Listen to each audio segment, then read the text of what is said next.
Assalamualaikum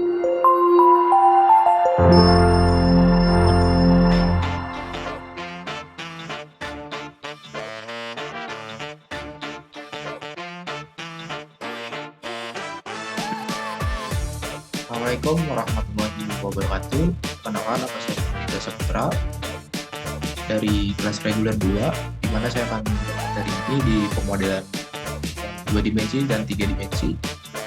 Ini merupakan tugas besar satu saya di kuliah karyawan Universitas Mercubuana, di mana saya mengambil materi yaitu tata animasi model 3 dimensi, disusun oleh saya sendiri, Bapak Rida Saputra, dan dengan NIM 415210008 dengan dosen pengaku ada Bapak Anies Kirit, STMTI. Langsung kita ke materi awal. Pertama itu ada di sini ada mengapa animasi model 3D itu penting. Ini cukup menarik perhatiannya. Yang pertama itu ada animasi model 3D dapat memikat perhatian penonton ataupun audiens dengan visual yang menarik. Mereka lebih cenderung terlibat dalam presentasi apapun dari ketika disajikan dengan visual yang dinamis dan menarik, dan berikutnya kita ada peningkatan pemahaman. Model 3D dapat membantu menjelaskan konsep ataupun informasi yang kompleks dengan lebih baik.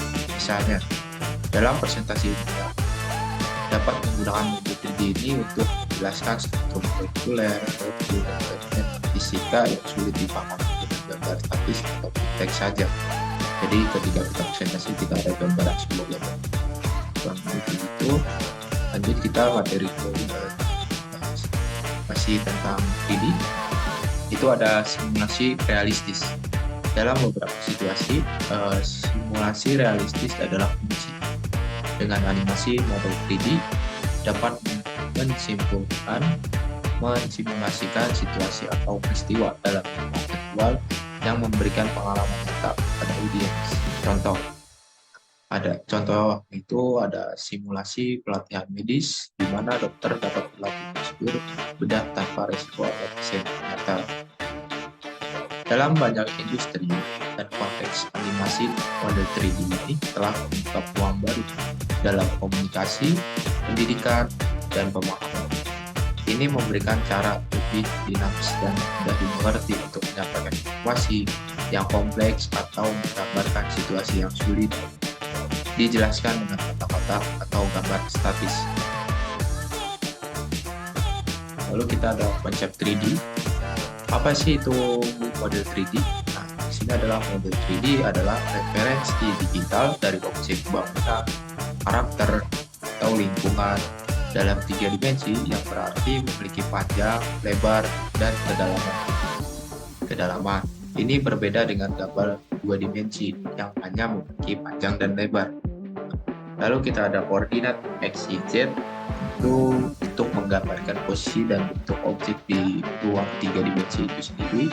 Sistem koordinat ini ada itu sering digunakan. X mengacu pada sumbu horizontal dan Y mengacu pada sumbu vertikal, dan Z mengacu pada sumbu kedalaman. Dengan koordinat ini, setiap titik dalam 3 dimensi memiliki lokasi yang unik. Lalu kita ada rendering 3 dimensi. Apa sih rendering 3 dimensi itu? Yaitu dia adalah proses mengubah model 3D menjadi 2 dimensi dengan pertimbangan pencahayaan, bayangan, dan tekstur. Ini memberikan tampilan realistis pada 3 dimensi dan buat terlihat seperti objek yang sebenarnya. Lalu ada pencahayaan. Pencahayaan itu aspek penting dalam model 3 dimensi. Ini mencakup cara cahaya, pengaruh warna, bayangan, dan refleksi pada objek. Pencahayaan yang baik dapat menciptakan efek realistis dan dalam model 3 dimensi. Selain pencahayaan, kita juga ada tekstur. Tekstur yaitu mengacu pada detail permukaan pada objek. Dalam 3 dimensi, ini dapat mencakup tekstur visual seperti kayu, batu, kulit, serta tekstur fisik seperti permukaan yang kasar dan halus. Tekstur memberikan elemen tambahan ke realisme model. Yang terakhir kita ada animasi. Animasi dalam model 3 dimensi mengacu pada pergerakan atau perubahan. Dalam model tersebut, ini bisa berupa pergerakan karakter dalam game, perubahan bentuk objek, atau perubahan tampilan lingkungan. Animasi memungkinkan model 3D untuk menjadi dinamis dan interaktif. Lalu kita ada apa sih jenis model 3D ini? Nah, di sini ada beberapa model ya, di 3 dimensi ini. Yang pertama yang saya sudah rangkum ada model statis. Model statis itu ialah ada model yang tidak perubahan atau gerakan. Mereka biasanya digunakan untuk objek atau lingkungan dalam keadaan tetap. Contoh, termasuk model arsitektur untuk presentasi visual, ataupun model produk untuk keperluan pemasaran, atau model lingkungan yang berupa aplikasi perancangan kota, itu untuk model statis. Jadi dia tidak ada perubahan atau gerakan di tiga dimensi. Lalu yang kedua kita ada model interaktif. Interaktif itu memungkinkan pengguna berinteraksi langsung dengan model tersebut. Pengguna dapat menggerakkan, memutar, dan memperbesar model, menjelajahi lingkungan 3 dimensi, atau bahkan melakukan tindakan tertentu di dalam. Contoh, model interaktif termasuk permainan video, simulasi medis yang dapat dimanipulasi, atau tour virtual ke dalam bersejarah. Itu untuk model interaktif. Jadi orang model interaktif itu orang yang bisa berinteraksi langsung di dalam model itu, dapat menggerakkan, memutar, atau membesar di dalamnya dengan model statis. Kalau model statis tadi perubahan atau gerakan itu tidak mengalami perubahan, tidak bisa digerakkan ataupun pergeseran. Lalu yang ketiga kita ada model animasi. Model animasi ini adalah model yang ada pergerakan, contohnya dari model statis tadi. Nah, mereka digunakan untuk menciptakan efek animasi seperti karakter bergerak, lalu objek berbentuk, ataupun perubahan cuaca dalam simulasi. Contoh, misalkan ada penerapan model animasi termasuk animasi, terus juga ada efek visual khusus di dalam film, lalu permainan video dengan karakter-karakter yang bergerak yang sekian banyak, dan pelatihan medis yang melibatkan prosedur bedah yang bergerak. Itu kita juga ada manfaat model 3 dimensi ini. Apa aja sih manfaatnya? Yang pertama itu kita ada pemasaran dan promosi. Jadi selain media teks ataupun berita, kita juga bisa memasarkan produk ataupun lowongan pekerjaan, ataupun manfaat lainnya itu bisa menggunakan 3D gambaran yang jelas dan bisa dilihat dari segala sudut. Lalu yang kedua ada pendidikan dan pelatihan. Nah, pendidikan itu contohnya ya tadi misalkan kita ada suatu simulasi tentang kedokteran, ahli bedah, itu kita dapat manipulasi ataupun simulasi pelatihan. Lalu kita perancangan produk. Di perancangan produk ini misalkan kita ada misalnya di bidang arsitektur, ingin membangun suatu rumah atau suatu gedung, dan kita bisa ada model 3D-nya memudahkan kita untuk praktek langsung untuk membuat tersebut. Lalu kita ada ilustrasi ilmiah. Ilustrasi ilmiah ini sering digunakan itu dia di dunia laboratorium atau penelitian. Dia menggunakan 3D supaya lebih jelas atau detail. Lalu kita ada yang terakhir ada hiburan, dan untuk hiburan dan gameplay misalnya ada efek ataupun pergerakan, efek suara, pencahayaan. Lalu kita ada aplikasi dalam pemasaran. Aplikasi yang sering digunakan di 3 dimensi di dunia pemasaran itu biasanya produk elektronik, ada visualisasi produk, demo interaktif, dan pengalaman pelanggan. Itu untuk di aplikasi pemasaran. Jadi saya ambil ada 4, mungkin bisa lebih banyak dari ini.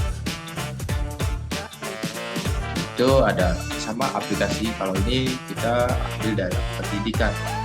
Yang pertama ada simulasi sains dan matematika. lalu ada pelatihan medis yang tadi saya jelaskan juga, ada perpustakaan virtual. Perpustakaan virtual itu ada semua, ada semua langsung memahami sejarah. Jadi sejarah kita bisa pahami dari tiga dimensi. Lalu aplikasi dalam desain produk. Desain produk ini ada foto virtual, perancangan arsitektur untuk desain, lalu ada manufaktur digital, lalu ada terakhir visualisasi desain. Ini beberapa aplikasi yang sering digunakan tiga dimensi di desain produk ini. Lalu kita ada proses pembuatan tiga dimensi 3D, yaitu ada sketsa konsep. Jadi sebelum kita ke hal utamanya kita membuat sketsa konsep terlebih dahulu, itu meminimalisir terjadi kesalahan juga. Lalu ada pemodelan tiga dimensi, lalu ada pencahayaan dan material. Ini bisa kita atur sendiri dari cahaya, material, efek. Lalu animasi ini bisa kita gunakan beberapa animasi dan kita bisa edit pergerakan. Lalu renderingnya itu ada perubahan tadi yang saya jelaskan. Lalu kita ada beberapa alat untuk membuat tiga dimensi ini yang sering digunakan. Biasanya kita ada 3D, contohnya ada Blender, Maya 3ds, 3ds Max. Kedua ada teknologi 3D printing. 3D printing ini ya dari creative prototyping sama manufaktur. Ini bisa digunakan untuk besar persen. Lalu kita ada contoh model 3D terkenal. Saya ambil ada 3. Yang pertama ada pasca perang, yang bersejarah. Itu contoh-contoh yang kecil atau hal-hal besar, patung-patung pahlawan kita.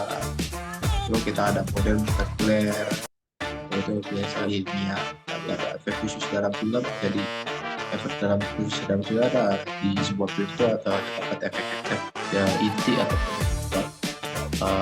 penonton itu terkagum hasil film yang kita sudah tampilkan. Nah, kesimpulan dari semua materi yang saya ambil yaitu pertama ada empat besar dari animasi model 3D ini, yaitu memiliki kemampuan untuk menarik perhatian, meningkatkan pemahaman, dan menyediakan simulasi yang realistis. Ini membantu dalam konsep kompleks, menyampaikan pesan efektif, dan menyampaikan visual yang dalam. Yang kedua ada relevansi dalam berbagai industri. Model 3 dimensi digunakan berbagai industri, termasuk pemasaran, pendidikan, desain produk, komputer, arsitektur, kedokteran, hiburan, dan banyak lagi.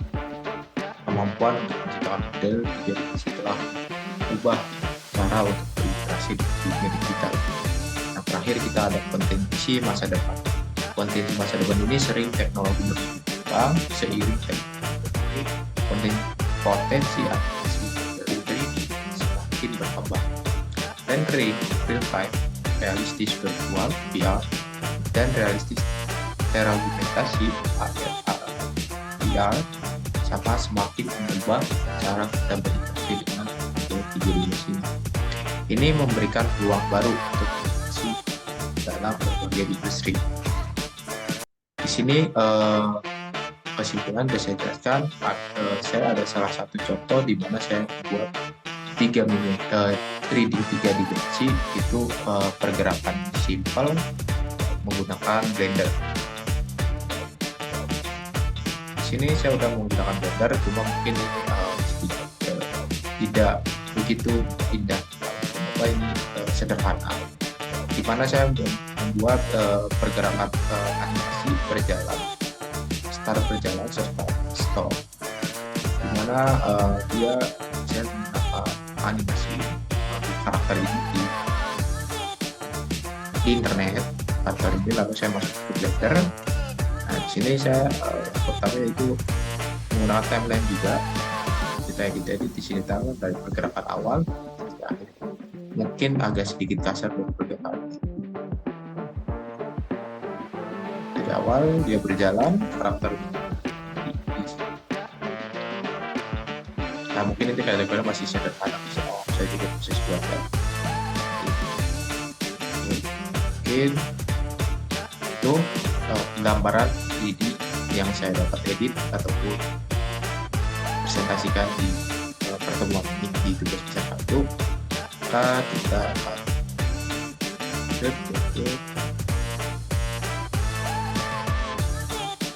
terima kasih. Mohon maaf bila ada kekurangan dari materi saya ataupun presentasi yang saya jelaskan kurang detail atau kurang luas bahwa serta editing di Blender tadi yang saya contohkan masih sangat sederhana.